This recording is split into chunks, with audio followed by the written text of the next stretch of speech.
इश्क जुनूनी में देखेंगे कि डिवोर्स पेपर आ जाते हैं सबके सामने और गुरु की वाइफ के पास कोई जवाब नहीं होता।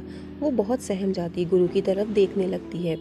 इतने में सभी लोग कहते हैं गुरु की वाइफ से कि ये पेपर तुम्हें जलाने ही होंगे, और वो पेपर पकड़ लेती है और माता रानी के सामने जा कर के जलाने लगती है। गुरु सामने ही खड़ा देख रहा होता है और कुछ भी नहीं बोलता। इतने में देखेंगे आप कि गुरु की पत्नी वो पेपर जला रही होती है। गुरु चुपचाप खड़ा रहता है और वो कुछ सोचने लगता है। पेपर्स जलने लगते हैं। इतने में निक्की आ जाती है। निक्की अपनी बहन को वो पेपर्स जलाते देखती है। फिर उसको लगता है कि शायद सबको पता चल गया है डिवोर्स के बारे में।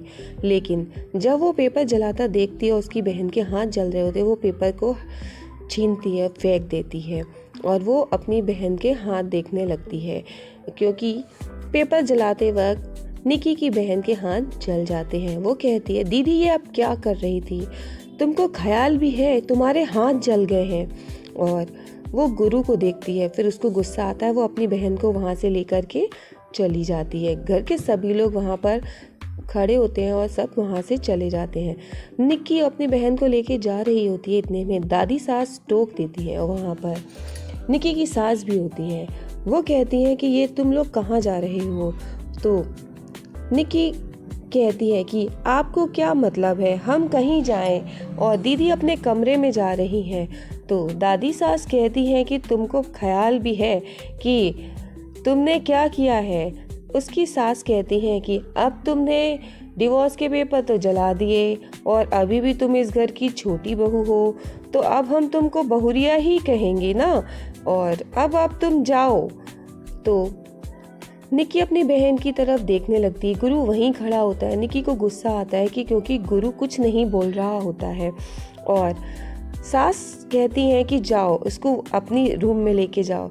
जब निक्की को वो अपने रूम में ले जाती, निक्की ये देख के हैरान रह जाती है कि उसकी दीदी आंगन में रह रही हैं। वहाँ पर सब्जियाँ पड़ी हुई हैं, ज़मीन में मिट्टी का चूल्हा है, बिस्तर भी लगा है।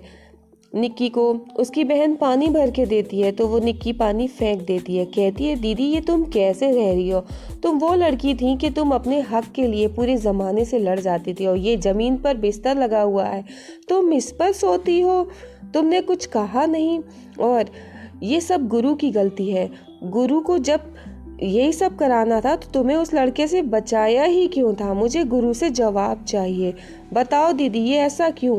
तो निक्की की बहन कहती है कि ऐसा कुछ नहीं है, इसमें गुरु की कोई गलती नहीं है, सज़ा हम दोनों को मिली है। तो वो कहती, ये कौन सी सज़ा है कि तुम ज़मीन पर सो रही हो और वो ऊपर कमरे में गद्दे पे सो रहा है? ऐसा कैसे? मुझे जवाब चाहिए। वो जाने लगती। इतने में गुरु सामने से आ जाता है और निक्की काफ़ी गुस्से में होती है, गुरु की तरफ देखने लगती है। वो गुरु की तरफ देखती है और गुरु से जवाब मांगती है कि गुरु ये बताओ, तुमको मेरी बहन को इसी हाल में अगर रखना ही था तो तुमने ये सब क्यों किया? बताओ मुझे, तुमने उस लड़के से मेरी बहन